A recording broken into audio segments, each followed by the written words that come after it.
আসসালামু আলাইকুম। আমি সাবরিন আক্তার, সহকারী শিক্ষক আমি Sajeda future brilliant school online ক্লাসে তোমাদের সবাইকে স্বাগতম। আশা করি তোমরা সবাই ভালো আছো। আজকে আমি তোমাদের সাথে আলোচনা করব কৃষি শিক্ষা সপ্তম শ্রেণী অধ্যায় 5।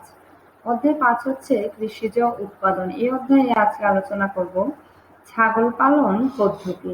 বাংলাদেশে ছাগল অন্যতম গৃহপালিত পশু। ছাগি 7 থেকে 8 মাসের মধ্যে বাচ্চা ধারণ করার ক্ষমতা অর্জন করে। এরা একসাথে 2 থেকে 3টি বাচ্চা দেওয়ার কারণে কৃষকের নিকট খুব জনপ্রিয়। একটি ছাগল খাসি 12 থেকে 15 মাসের মধ্যে 15 থেকে 20 কেজি হয়ে থাকে। ছাগলের মাংস খুব সুস্বাদু, তাই বাজারে ছাগলের অনেক চাহিদা রয়েছে। প্রচলিত পদ্ধতিতে ছাগল পালন। গ্রামে ছাগলকে মাঠে, বাগানে, রাস্তার পাশে বেঁধে বা ছেড়ে দিয়ে পালন করা হয়। সাধারণত ছাগলকে বাড়ি থেকে কোনো বাড়তি খাদ্য সরবরাহ করা হয় না। কৃষক বর্ষাকালে বিভিন্ন গাছের পাতা কেটে ছাগলকে খেতে দেয়। রাতে ছাগলকে নিজেদের থাকার ঘর বা অন্য কোনো ঘরে আশ্রয় দেয়। বাণিজ্যিক উদ্দেশ্যে ছাগল পালনের জন্য বিজ্ঞান ভিত্তিক পদ্ধতি অনুসরণ করতে হবে। এতে ছাগলের বাসস্থান, খাদ্য ও স্বাস্থ্য ব্যবস্থাপনার উপর গুরুত্ব দেওয়া হয়। বৈজ্ঞানিক উপায়ে আবদ্ধ ও অর্ধ আবদ্ধ পদ্ধতিতে ছাগল পালন করা হয়। যাদের চারণভূমি বা বাঁধার জন্য কোনো জমি নেই, সেখানে আবদ্ধ পদ্ধতিতে ছাগল পালন করা হয়। আবদ্ধ পদ্ধতিতে ছাগল পালন। এখানে সম্পূর্ণ আবদ্ধ অবস্থায় ছাগল পালন করা হয়। ছাগলের ঘরের জন্য উঁচু ও শুকনা জায়গা নির্বাচন করতে হয়। এই পদ্ধতিতে ঘর তৈরি করার জন্য কাঠ, বাঁশ, টিন, ছন, গোলপাতা ব্যবহার করে কম খরচে ঘর তৈরি করা যায়। ঘর তৈরি করার সময় প্রতিটি বয়স্ক ছাগলের জন্য 1 বর্গমিটার অর্থাৎ 10 বর্গফুট জায়গার প্রয়োজন হবে। মেঝে স্যাঁতসেঁতে হলে ছাগলের ঘরে মাচা তৈরি করে দিতে হবে। এখানে ছাগলকে সম্পূর্ণ আবদ্ধ অবস্থায় প্রয়োজনীয় সবুজ ঘাস, দানাদার খাদ্য ও পানি সরবরাহ করা হয়। তবে প্রতিদিন কয়েক ঘন্টার জন্য ঘরের বাইরে ঘুরিয়ে নিয়ে এলে এদের স্বাস্থ্য ভালো থাকে। নতুন ছাগল দিয়ে খামার শুরু করলে প্রথমেই সম্পূর্ণ আবদ্ধ অবস্থায় রাখা যাবে না। আস্তে আস্তে এদের চারণ সময় কমিয়ে আনতে হবে। নতুন পরিবেশের সাথে অভ্যস্ত হলে খাদ্য গ্রহণে আর সমস্যা দেখা দিবে না। অর্ধ আবদ্ধ পদ্ধতিতে ছাগল পালন। এই পদ্ধতিতে ছাগল পালনের সময় আবদ্ধ ও ছাড়া পদ্ধতি অনুসরণ করা হয়। খামারে আবদ্ধ অবস্থায় এদের দানাদার খাদ্য সরবরাহ করা হয়। মাঠে চারণের মাধ্যমে এরা সবুজ ঘাস খেয়ে থাকে। বর্ষার সময় মাঠে নেওয়া সম্ভব না হলে সবুজ ঘাসও আবদ্ধ অবস্থায় সরবরাহ করতে হবে। ছাগলের খাদ্য ব্যবস্থাপনা। ছাগলের খাদ্য ব্যবস্থাপনাই হচ্ছে অন্যতম প্রধান বিষয়। ছাগল সবুজ ঘাস ও দানাদার খাদ্য খেয়ে জীবন ধারণ করে। তাছাড়া চিকন ধানের খড় খুব ছোট করে কেটে চিটা গুড় মিশিয়েও ছাগলকে খাওয়ানো যায়। খাদ্য ব্যবস্থাপনার প্রথমেই ছাগলছানার কথা ভাবতে হবে। ছাগলছানা 2 থেকে 3 মাসের মধ্যে মায়ের দুধ ছাড়ে। বাচ্চার বয়স 1 মাস পার হলে উন্নত মানের কচি সবুজ ঘাস ও দানাদার খাদ্যের অভ্যাস করাতে হবে।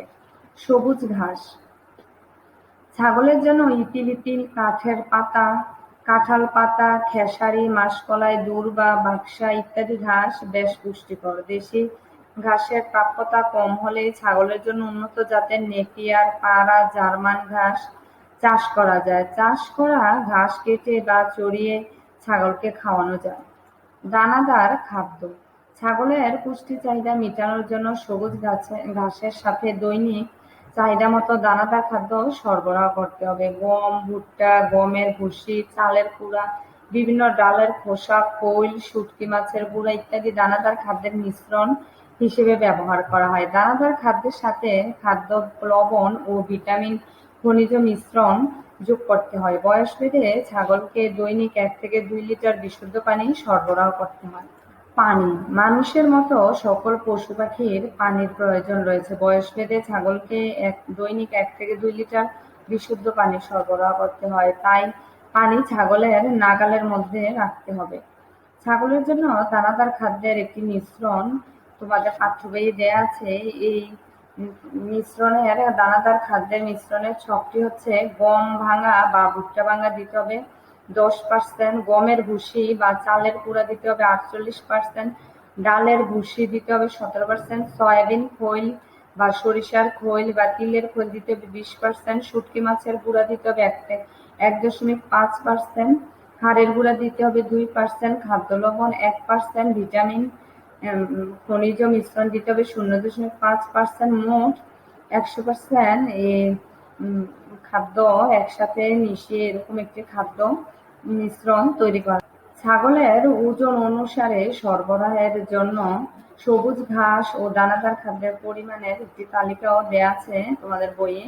এই তালিকাটি হচ্ছে, ছাগলের ওজন যদি 4 কেজি হয় তাহলে দৈনিক সবুজ ঘাস দিতে হবে 0.4 কেজি, দৈনিক দানাদার খাদ্য মিশ্রণ দিতে হবে 100 গ্রাম। 6 কেজি ওজনের ছাগল হলে তাহলে 0.6 কেজি দিতে হবে, দৈনিক সবুজ ঘাস দানাদার খাদ্য মিশ্রণ দিতে হবে 150 গ্রাম। 8 কেজি ওজনের ছাগল যদি হয় তাহলে 0.8 কেজি দিতে হবে সবুজ ঘাস, 200 গ্রাম দিতে হবে দৈনিক দানাদার খাদ্য। 10 কেজি ওজনের হলে 1.5 কেজি দিতে হবে সবুজ ঘাস, 250 গ্রাম দিতে হবে খাদ্য মিশ্রণ। 12 কেজি ওজনের ছাগল হলে 2.0 কেজি দিতে হবে সবুজ ঘাস, 300 গ্রাম দিতে হবে খাদ্য মিশ্রণ। 14 কেজি ওজনের ছাগল হলে 2.5 কেজি দিতে হবে সবুজ ঘাস এবং 350 গ্রাম দিতে হবে দৈনিক খাদ্য মিশ্রণ। শিক্ষার্থীরা, আশা করি তোমরা এই বিষয়গুলো বুঝতে পেরেছো এবং সবাইকে অনেক অনেক ধন্যবাদ। আসসালামু আলাইকুম।